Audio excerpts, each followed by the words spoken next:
মূর্তি বলে আর পারি না কোথাকে, রইল তোমার এবার দুয়ার কেষ্টার লই থাকো। না মানে শাসন বসন বাসন অসন আসন যত, কোথায় কি গেল শুধু টাকাগুলো যেতেছে জলের মতো। গেলে সে বাজার সারাদিন আর দেখা পাওয়া নাই তার, করিলে চেষ্টা চেষ্টা ছাড়া ভিত্ত কি মেনে না ভাব।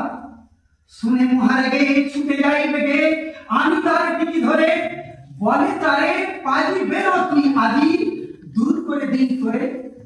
ধীরে চলে যায় ভাবি কেন তাই, পরদিন উঠে দেখি হুঁকাটি বাড়ায় রয়েছে দাঁড়ায় বেটা বুদ্ধির ঢিকি।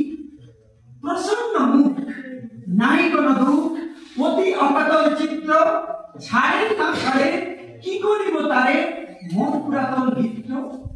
সে বছরে ফাঁকা পেন কিছু টাকা দালাল গিরি করে, করিলাম মন শ্রীবৃন্দাবন বারে আসিব ফিরে। পরিবার তাই সাথে যেতে চায়, বুঝায় বলিত তারে পতির পুণ্যে সতীর পুণ্য নইলে যে খরচ বাড়ে। লয়ে রসারসি করি কষাকষি পোটলা পুটলি বাঁধি, বলায় বাজায় বাক্স সাজায় গিয়ে কিউলো কাঁদি।